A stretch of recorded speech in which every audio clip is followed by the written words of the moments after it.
Hello दोस्तों, आप सभी का स्वागत है आपके अपनी यूट्यूब चैनल जीएस वाला 360 डिग्री में। तो आज है 17 जनवरी और 17 जनवरी से जितने भी महत्वपूर्ण करंट अफेयर बनता है उसका हम लोग डिस्कशन करेंगे। साथ ही हम आपके लिए टेस्ट सीरीज कंटिन्यू किए हुए हैं, तो आप लोग टेस्ट सीरीज का जो ज्ञान बिंदु के द्वारा प्रोवाइड कर रहे हैं उसको भी आप लोग ज़रूर देखिएगा, ताकि वहाँ से भी कुछ क्वेश्चन आपको मिलता रहे। और ये डेली प्रैक्टिस करने से क्या होता है कि आपके अंदर जो हेजिटेशन है वो दूर हो जाता है। और तो चलिए, अगर कंटेंट अच्छा लगता है तो चैनल को जरूर सब्सक्राइब कर लीजिएगा और कंटेंट जो है आपके लिए सेलेक्टेड लाते हैं।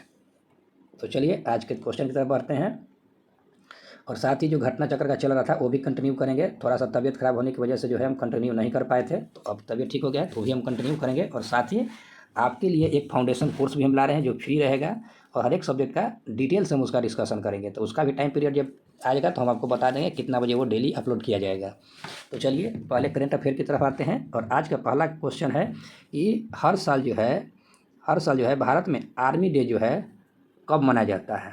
ठीक है, तो आर्मी डे जो है मनाया जाता है कब मनाया जाता है हर साल, तो ये मनाया जाता है 15 जनवरी को जो है हर साल आर्मी डे मनाया जाता है। ठीक है, तो इस साल का जो क्रम है, तो इस साल पूछ लेगा कि 2025 में जो है ये कौन से क्रम का मनाया जा रहा है, तो ये मनाया जा रहा है 77वें क्रम का। ठीक है, 77वें क्रम का ये मनाया जा रहा है। इस बार जो कहा जाता है कि ये जो मनाया जाता था कहाँ मनाया जाता था, तो दिल्ली में मनाया जाता था। इसका जो परेड होता था तो दिल्ली में मनाया जाता था, लेकिन इस बार जो चेंज करके किया गया है दिल्ली की जगह पे कहाँ लाया गया है, तो पुणे में लाया गया है। तो ये सवाल आपसे पूछ सकता है कि इस बार जो है मतलब 2025 में जो है आर्मी डे का जो परेड है कहाँ पे किया गया है, तो ये जो परेड किया गया है पुणे में किया गया है। और पुणे का तो महाराष्ट्र में। साथ ही यहाँ से एक और चीज़ याद रखना है कि पुणे में जो किया गया था तो यहाँ पे एक और आयोजन किया गया था जिसका नाम क्या है, गौरव गाथा नाम है। उसका नाम क्या है, गौरव गाथा है। ठीक है, ये भी आपको ध्यान में रखना है।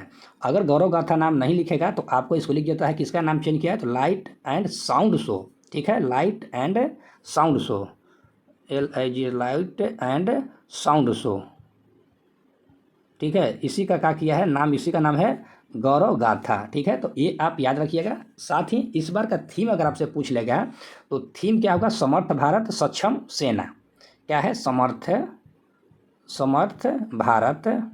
ठीक है, समर्थ भारत और सक्षम सेना। तो ये आप जरूर याद नोट करते चलिएगा। और साथ ही यहाँ से एक और डे मनाया जाता है 15 तारीख को, तो 15 तारीख को एक मनाया जाता है तिरुवल्लुर डे मनाया जाता है। और ये कहाँ मनाया जाता है, तो तमिलनाडु में मनाया जाता है। साथ ही यहाँ पे क्या है कि तमिलनाडु के जो कन्याकुमारी पड़ता है वहाँ पे 41 फीट मूर्ति बनाया गया है जिसका नाम क्या है, स्टैचू ऑफ विजडम कहा जाता है। ठीक है, तो यहाँ से इन्हीं के जो है तिरुवल्लुर डे के रूप में मनाया जाता है। तो यहाँ से आपके लिए इतना सवाल महत्वपूर्ण है। तो चलिए अगले क्वेश्चन की तरफ बढ़ते हैं और अगला क्वेश्चन है कि हाल ही में नई दिल्ली, कहाँ है, नई दिल्ली हाईकोर्ट के मुख्य न्यायाधीश के रूप में किसे नियुक्त किया गया है। कहाँ के है, तो दिल्ली के हाईकोर्ट के। तो ये नियुक्त किया गया है न्यायमूर्ति देवेंद्र कुमार उपाध्याय को। तो साथ ही कुछ और महत्वपूर्ण है उसको भी याद रखना जरूरी है। तो पहले जो भी है अभी नियुक्त किया गया है कहाँ के, दिल्ली के। ठीक है, दिल्ली हाईकोर्ट के नियुक्त किया गया है। तो इससे पहले ये कहाँ हाईकोर्ट के थे, तो बॉम्बे हाईकोर्ट के थे। ठीक है, ये बॉम्बे हाईकोर्ट के मुख्य न्यायाधीश थे। तो वहाँ से इनको ट्रांसफर दे कहाँ दिया गया है, दिल्ली में। तो अब कुछ जो है उसको भी आप लोग याद रखिएगा। जैसे आपसे एग्जाम में पूछ लेगा MP का, तो MP का कौन हो जाएगा, न्यायमूर्ति सुरेश कुमार कैथ हो जाएगा। तो आप इसको भी ध्यान रखिएगा, सुरेश कुमार कैथ। क्योंकि कुछ जो चेंज होता है उसको याद रखना बहुत ज़रूरी है, क्योंकि वहाँ से एग्जाम में आपसे पूछ लेता है। पूर्वोत्तर राज्य मेघालय के पूछ सकता है, तो मेघालय के चेंज हुए तो यहाँ कौन हो जाएगा, इंद्र प्रसन्न मुखर्जी हो जाएंगे। ठीक है, इंद्र प्रसन्न मुखर्जी। ठीक है, अगला हो जाएंगे केरल के। ठीक है, तो दक्षिण भारत के राज्य केरल के। ठीक है, तो केरल के भी आप याद रखिएगा क्या हो जाएंगे केरल के, तो नितिन कुमार जामदार हो जाएंगे, नितिन मधुकर जामदार हो जाएंगे। ठीक है, ये सब जो नाम है आप थोड़ा सा याद रखिएगा। यहाँ से एक और बढ़िया क्वेश्चन पूछेगा कि यहाँ से जम्मू कश्मीर और लद्दाख के पूछ सकता है। तो जम्मू और कश्मीर के हो जाएगा तो तासी रबस्तान हो जाएंगे। ठीक है, तो ये तो आपको ये जरूर याद रखना चाहिए कि तासी रबस्तान। ठीक है, रबस्तान जो है ये आप इतना याद रखिएगा। और साथ ही एक और यहाँ से याद कहाँ का रख लीजिएगा, एक मध्य प्रदेश के याद रखिएगा। मध्य प्रदेश के हो गया, मध्य प्रदेश का हो गया ना, हाँ तो मध्य प्रदेश का हो ही गया है। ठीक है, तो अब अगला एक और क्वेश्चन पूछ लेते हैं यहाँ से इतना इंपॉर्टेंट है, बहुत इंपॉर्टेंट है। इस इंपॉर्टेंट सवाल को आप जरूर याद रखिएगा। और अब बढ़ते हैं अगले क्वेश्चन की तरफ। अगला क्वेश्चन क्या है, क्वेश्चन नंबर 3 है, कहता है हाल ही में मिजोरम में जो खेल है, तो मिजोरम खेल कोचिंग और प्रतिभा विकास कार्यक्रम की स्थापना के लिए किस कार्यक्रम को शुरू किया गया है? ये कहाँ पे शुरू किया गया? तो मिजोरम में शुरू किया गया है। तो वो जो खेल शुरू उसका नाम क्या है? तो एम्पावरिंग मिजोरम स्पोर्ट, ठीक है, एम्पावरिंग मिजोरम स्पोर्ट जो है इसका नाम दिया गया है, ठीक है। और इसका जो है शुभारंभ किसने किया है? तो मिजोरम के सीएम ने किया है। और मिजोरम के सीएम का नाम क्या है? तो लाल दुहोमा है, ठीक है, लाल दुहोमा का सीएम है। और ये जो एम्पावरिंग मिजोरम स्पोर्ट शुरू किया गया है, तो ये किस योजना के तहत किया गया है? तो ये जो है मिजोरम का है कलय स्कीम 2024 के तहत है। मिजोरम बना कलय स्कीम 2024 के तहत इसका आयोजन किया गया है। साथ ही अगर यहाँ से आपसे ये पूछ लेगा कि इसका जो उद्घाटन कब हुआ है, तो उद्घाटन जो हुआ इसका तो 14 जनवरी को किया गया है, ठीक है, 14 जनवरी 2025 को। तो ये सब इंपॉर्टेंट सवाल है आपके लिए सेलेक्टेड लाते हैं। कंटेंट अच्छा लगता है तो चैनल को जरूर सब्सक्राइब कर लीजिएगा। और अगला इसका क्या कहता है कि उद्देश्य इसका क्या है, ठीक है, उद्देश्य जरूर आपसे एग्जाम में पूछता है। तो उद्देश्य क्या है ना कि मिजोरम में जो खेल कोचिंग है और प्रतिभा विकास कार्यक्रम को स्थापित करना, ठीक है। साथ ही जो है ये जो है इसमें कितने बच्चे, कितने उम्र के बच्चे को शामिल किया गया है, इसमें जो है ना ट्रेनिंग किस बच्चे को दिया गया? तो 8 साल से लेके 15 वर्ष के जो बच्चा है, 8 से लेके 15 वर्ष के बच्चा, इसको इसमें शामिल किया गया है, ठीक। यहाँ से एक और चीज़ यहाँ ध्यान रखना है, मिजोरम से क्या क्वेश्चन बनता है कि मिजोरम में 2 राष्ट्रीय उद्यान है। कितना राष्ट्रीय उद्यान है? तो 2 राष्ट्रीय उद्यान है। ये 2 राष्ट्रीय उद्यान का नाम याद रखना बहुत जरूरी है, क्योंकि फॉगपुई नेशनल पार्क होता है और दूसरा होता है मुरलेन नेशनल पार्क। पहला क्या है? फैगपुई, क्या है? फैगपुई हो जाएगा और दूसरा हो जाएगा मुरलेन नेशनल पार्क हो जाएगा। और एक और यहाँ सब सवाल याद रखिएगा, जब ये भी याद करनी है तो एक और याद रख लिया कि राज्यसभा का सीट कितना है? 1, और लोकसभा का सीट भी कितना है? 1 है। तो मिजोरम से इतना करेंट अफेयर आपके लिए एनफ है। जो भी अगला करेंट अफेयर आएगा उसका हम लोग आगे फिर डिस्कशन कर लेंगे। तो चलिए अगला हो गया क्वेश्चन, अब आगे बढ़ते हैं। अगला क्वेश्चन क्या कहता है कि हाल ही में athletics federation of India athlete commission के अध्यक्ष किसे नियुक्त किया गया है? तो ये नियुक्त किया गया है अंजू बॉबी जॉर्ज को नियुक्त किया गया है। तो अंजू बॉबी जॉर्ज को जो है एथलेटिक्स फेडरेशन ऑफ इंडिया, जिसको क्या कहते हैं? AFI कहा जाता है, ठीक है, AFI इसको शॉर्ट में कहते हैं। अब इसकी स्थापना अगर एग्जाम में आपसे पूछ लेता है तो इसकी स्थापना 1943 में हुआ था। यहाँ से इतना आपके लिए हो गया। अब यहाँ से पूछे इसमें कुल सदस्य की संख्या कितना है? तो इसमें कुल सदस्य की संख्या 9 है, जिसमें से 6 क्या है? महिला है और 3 पुरुष है। तो इसमें 3 पुरुष है, तो इसमें से ये भी ध्यान रखना है कि इसका सदस्य जो है भाला फेंक जो नीरज चोपड़ा है वो भी इसमें शामिल है, नीरज चोपड़ा, ठीक है। तो ये भी आप ध्यान रखिएगा। चलिए आगे इसमें और क्या इंपॉर्टेंट क्वेश्चन बनता है कि अंजू बॉबी जॉर्ज है, इससे आप सवाल बनेगा। अब इससे सवाल क्या बनेगा कि जो वर्ल्ड चैंपियनशिप जो पेरिस में हुआ था 2003 में, उसमें इसको कौन सा पदक मिला था? तो 2003 में जो है ये पदक मिला था अंजू बॉबी जॉर्ज को, तो ये कांस्य पदक। ये कौन सा पदक मिला था? तो कांस्य पदक। अगला 2005 में जो वर्ल्ड एथलेटिक्स फाइनल मैच जीता गया था, तो इसमें जो 2005 की बात करते हैं, इसमें जब हुआ था तो इसका नाम क्या है? वर्ल्ड एथलेटिक्स फाइनल में। तो इसमें जो है अंजू बॉबी जॉर्ज कौन सा जीता था? तो गोल्ड मेडल, ठीक है, यहाँ से गोल्ड मेडल मिला था। साथ ही अंजू बॉबी जॉर्ज को कुछ अवार्ड मिला था। तो अवार्ड भी आपके लिए इंपॉर्टेंट होता है।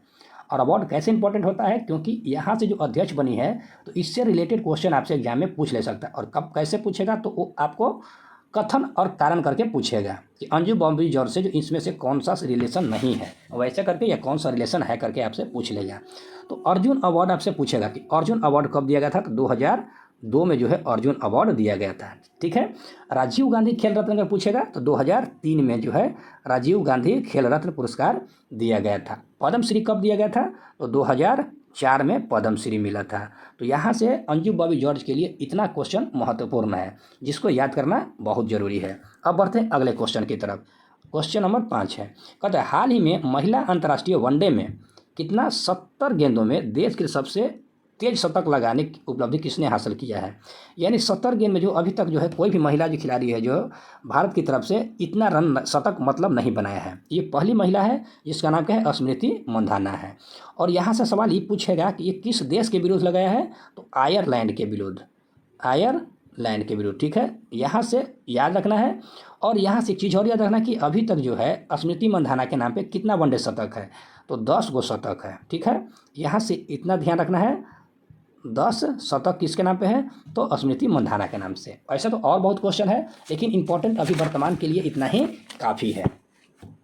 चलिए अगला क्वेश्चन पढ़ते हैं और क्वेश्चन नंबर 6 की तरफ आते हैं। अब क्या कहता है कि हाल ही में केंद्र सरकार ने किसकी अध्यक्षता में परमाणु ऊर्जा पुनर्गठन किया है? कि ठीक है, परमाणु ऊर्जा जो आयोग था इसका फिर से गठन किया गया है। तो किसकी अध्यक्षता में किया गया है? तो अजीत कुमार मोहंती की अध्यक्षता में इसकी क्या कहेगा पुनर्गठन किया गया है। ठीक है, तो यहाँ से 3 सवाल और बनेगा। ठीक है, तो किससे? तो परमाणु ऊर्जा से। तो परमाणु ऊर्जा से और क्या सवाल बनेगा कि कैबिनेट सचिव किसको इसमें बनाया गया है? तो टीवी जो सोम है, टीवी सोमनाथ, टीवी क्या नाम है? सोमनाथ। टीवी सोमनाथ जो है ये क्यों क्या बने हैं? तो कैबिनेट सचिव बने हैं। ठीक है, कैबिनेट सचिव बने हैं। ठीक है, तो कैबिनेट सचिव बने कौन? टीवी सोमनाथ। यहाँ से सवाल पूछ सकता है कि परमाणु ऊर्जा आयोग का जो पुनर्गठन किया था तो जो है कैबिनेट सचिव कौन है? तो टीवी सोमनाथ है। एन एस से कौन बने हैं? यहाँ से भी सवाल आपसे पूछ लेगा, तो अजीत डोभाल हो जाएंगे। अजीत डोभाल। जो भी क्वेश्चन आपको बता रहे हैं सिलेक्टेड क्वेश्चन है। कंटेंट अच्छा तो चैनल को जरूर सब्सक्राइब कर लीजिए। यहाँ से सवाल और क्या पूछेगा कि बार्क का अगर पूछता है तो बार्क का जो हेड कौन हो जाए? विवेक भसीन हो जाएंगे। बार्क का जो हेड हो जाए कौन? विवेक भसीन हो जाएंगे। ठीक है, यहाँ से इतना इंपॉर्टेंट सवाल है। साथ ही यहाँ से एक और सवाल एक पूछ सकता है। यहाँ से क्वेश्चन कैसे चेंज करेगा ये बता देते हैं कि सरकार जो है किसकी अध्यक्षता में, यहाँ से हटा देगा ये चीज़ और कहेगा क्या कि केंद्र सरकार ने हाल ही में अजीत डोभाल क्या बोलते हैं अजीत कुमार मोहंती की अध्यक्षता में कौन से आयोग का गठन किया है या पुनर्गठन किया है? तो परमाणु ऊर्जा आयोग का गठन किया है, पुनर्गठन। यहाँ से सवाल इस तरह से भी आपसे चेंज करके पूछ सकता है। तो दोनों तरफ से आप लोग को याद रखना बहुत जरूरी है। चलिए अब बढ़ते हैं अगले क्वेश्चन की तरफ से। हाल ही में यूनेस्को विरासत का प्रमाण पत्र किसे मिला है? तो ये मिला किसको? तो चराइदेव मोइदम को मिला है। और ये कितने क्रम का है? तो 43वें क्रम का है। ये भी आपको ध्यान रखना चाहिए। अगला क्वेश्चन है कि हाल ही में भारत ने ब्रह्मोस सुपरसोनिक क्रूज मिसाइल का जो है निर्यात, यहाँ से निर्यात आपको ध्यान रखना है, के लिए किस देश के साथ डील हुआ है? तो निर्यात मतलब अपने देश से बाहर जाना, आयात मतलब दूसरे देश से जैसे आना होता है, यानी खरीद रहे हैं तो उसको आयात करेंगे और बेच रहे हैं तो निर्यात करते हैं। दोनों में बेसिक डिफरेंस यही है। तो अभी जो है भारत का जो सुपरसोनिक जो क्रूज मिसाइल है इसका जो है निर्यात करने के लिए डील हुआ है। तो निर्यात करने के लिए डील हुआ है किसके साथ? तो इंडोनेशिया के साथ। अभी इंडोनेशिया के साथ हम लोग बहुत सारे करंट अफेयर पढ़ चुके हैं वर्तमान में। तो पिछले वाले वीडियो को भी आप लोग एक बार जरूर देख लीजिएगा, यहाँ से क्वेश्चन आपको नहीं मिस होगा। तो अभी जो है इंडोनेशिया के जो है राष्ट्रपति, उनका नाम क्या है? प्रोबोवो सुबियांतो है। जो भारत के जो 26 जनवरी जो होगा तो 26 जनवरी के दिन ये मुख्य अतिथि के रूप में भारत आएंगे। ठीक है, अब यहाँ से एक सवाल और क्या बनता है कि इंडोनेशिया की राजधानी कहाँ हो? तो जकार्ता होता है। मुद्रा वहाँ के क्या है? तो इंडोनेशियाई जो है रुपया होता है। यहाँ से इतना होता है। साथ ही एक और यहाँ से पूछा जाएगा आपसे सवाल क्या है कि ब्रिक्स का कौन से क्रम का देश बना है? तो ये 10वें क्रम का बना है। ठीक है, 10वें क्रम का सदस्य देश बना है और ये अस्थायी सदस्य बना है। ठीक है, यहाँ से इतना पूछेगा आपसे सवाल।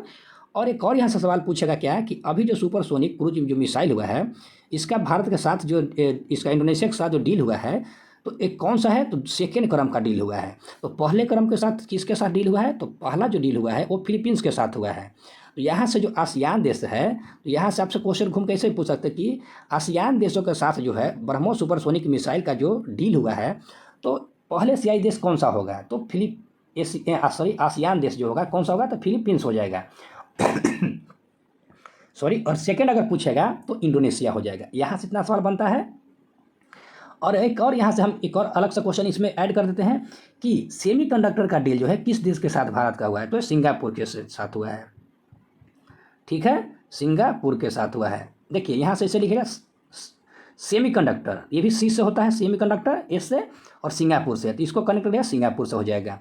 दूसरा, ग्रीन अमोनिया का समझौता किस देश के साथ हुआ है? तो ग्रीन का जब आ जाएगा तो जापान के साथ आ जाएगा। ठीक है, यहाँ से इंपॉर्टेंट क्वेश्चन इतना बनता है, इतना आप लोग जरूर याद रखिएगा। अगला क्वेश्चन है कि हाल ही में पीएम नरेंद्र मोदी ने एशिया के सेकंड सबसे बड़े मंदिर इस्कॉन मंदिर का उद्घाटन कहाँ किए हैं? नाम क्या है? इस्कॉन मंदिर। तो इस्कॉन मंदिर का जो उद्घाटन है कहाँ किए हैं? तो ये किए हैं कहाँ पे? तो मुंबई में। तो इस्कॉन मंदिर से जो मुंबई में किए हैं तो ये मुंबई से भी थोड़ा सा याद रखना है। तो मुंबई के नवी मुंबई में, कहाँ पे? तो नवी मुंबई में। बाई अगर चेंज करके ऑप्शन में देगा तो भी ध्यान रखें, नवी मुंबई के खरघर में श्री राधा मदन मोहन मंदिर। नाम क्या है? श्री श्री राधा मदन मोहन, क्या है? श्री श्री, आप लिख लीजिए, श्री श्री मदन मोहन जी मंदिर, ठीक है। यहाँ से सवाल एक और पूछेगा कि इसमें जो है लागत कितना लगा है, तो 170 करोड़ लगा है, ठीक है, 170 करोड़ लगा है। और कितने वर्षों में तैयार हुआ, तो 12 साल लगा है इसको बनाने में। कितना लगा है, तो 12 वर्ष लग गया है। तो यहाँ से भी सवाल ये याद रखना है कि 12 वर्षों में जो है 170 करोड़ की लागत से यह जो मंदिर का निर्माण किया गया है। और इस मंदिर का निर्माण किया गया है, तो साथ ही यहाँ से एक और चीज़ रखना है कि मुंबई से रिलेटेड आ गया, तो मुंबई से रिलेटेड और एक चीज़ ध्यान रख लीजिएगा कि मुंबई से जो है किसका किसका हेडक्वार्टर है, तो एक हो जाता है सेबी का हेडक्वार्टर हो जाता है, उसके बाद एनएसई का हेडक्वार्टर हो जाता है, आरबीआई का हो जाता है, साथ ही बीएसई का भी हेडक्वार्टर होता है, और साथ ही किसका आईसीआईसी का भी बैंक का हेडक्वार्टर होता है। तो यहाँ से इंपॉर्टेंट क्वेश्चन इतना ही रहता है। और अगले क्वेश्चन की बढ़ते हैं। अगला क्वेश्चन क्या है, अब वन लाइनर है, स्टैटिक पोर्शन का कंप्लीट हो गया, और कुछ इसमें क्वेश्चन है वन लाइनर है। तो वन लाइनर भी आपको याद रखना बहुत जरूरी है। तो वन लाइनर और स्टैटिक दोनों पोर्शन को हम ऐड करके लाते हैं। तो अगला क्वेश्चन कि हाल ही में मिजोरम के 25वें राज्यपाल के रूप में किसने शपथ लिया है, तो 25वें राज्यपाल के रूप में जो शपथ लिए हैं वो कौन हो जाएंगे, तो ये हो जाएंगे हमारे विजय कुमार सिंह हो जाएंगे। SHECOHORT3 ये क्या है, एक स्कीम है। इसका शुभारंभ किस राज्य सरकार द्वारा किया गया है, तो इसका नाम क्या है कि एस से होता है स्टार्टअप, एच से होता है हैंड होल्डिंग, ई से होता है, ई से मतलब हैंड होल्डिंग हो जाता है, उसके बाद ई से एक्सपर्टमेंट हो जाता है, ठीक है। इसका जो है उद्घाटन क्या बोलते हैं, कोटेक्स का जो है आयोजन जो किया गया है, कहाँ पे किया गया है, तो पंजाब में किया गया है, ठीक है। और यह जो स्टार्टअप है किसके लिए किया गया है, तो यह स्पेशल महिला के लिए है, यानी महिला स्टार्टअप अगर पूछेगा तो SHE कोहॉर्ट, इसको क्या बोलते हैं, कोहॉर्ट 3.0 पढ़ते हैं, ठीक है। चलिए अब यहाँ से डायरेक्ट सवाल ऐसे ही पूछ सकता है कि हाल ही में पंजाब सरकार ने महिलाओं के लिए स्टार्टअप स्टार्ट किया है, उसका नाम क्या है, तो सी कोहॉर्ट भी कह सकते हैं, सी कोहॉर्ट भी कह सकते हैं, स्टार्टअप होल्डिंग एंड एक्सपेरिमेंट भी, एक्सपावरमेंट भी बोल सकते हैं, ठीक है। ये कुछ भी आपसे घुमाकर क्वेश्चन पूछ सकता है। अगला क्वेश्चन है, श्रीलंका ने 60 स्मार्ट क्लासरूम स्थापित करने के लिए MOU किया है, तो किस देश के साथ किया है, तो भारत और श्रीलंका के साथ। अगला है, भारत मोबिलिटी ग्लोबल एक्सपो 2025 का आयोजन कब कब किया जाएगा, यानी भारत और मोबिलिटी का जो है जो आयोजन किया जाएगा कब, तो 17 से लेकर 22 जनवरी तक किया जाएगा, ठीक है। भारत में जो है 17 से लेकर 22 जनवरी तक किया जाएगा। और साथ ही ये भी ध्यान रखना है कि जो 17 से 22 होगा तो ये कहाँ कहाँ इसका आयोजन होगा, तो नई दिल्ली जो है, यहाँ से इसको आप लगा लीजिए कैसे, नई दिल्ली में 3 जगह पे होगा, ठीक है, 3 जगह पे। तो 3 जगह कौन कौन सा है, तो पहला है भारत मंडपम, दूसरा कहाँ पर हो जाएगा, तो यशोभूमि हो जाएगा, और तीसरा हो जाएगा ग्रेटर नोएडा। ये तीनों जगह पे जो है इसका आयोजन किया जाएगा, किसका, तो भारत मोबिलिटी ग्लोबल एक्सपो 2025 का। अगला है, high bandwidth 6G wireless link के लिए ऑप्टिकल ट्रांसीवर चिपसेट के लिए MOU किया है, ये किसके साथ किया गया है, तो centre for development of telecommunication और IIT बॉम्बे के द्वारा जो है MOU किया गया है। तो ये भी इंपॉर्टेंट सवाल है। साथ ही में भारत के 3 शहरों तथा तटीय क्षेत्रों में इंटर टाइडल मोबिलिटीज़ का आयोजन करेगा। तो ये मोबिलिटी का आयोजन कौन करेगा, तो तटीय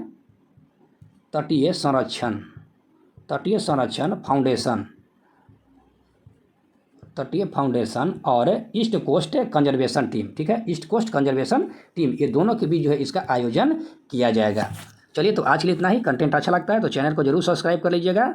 धन्यवाद।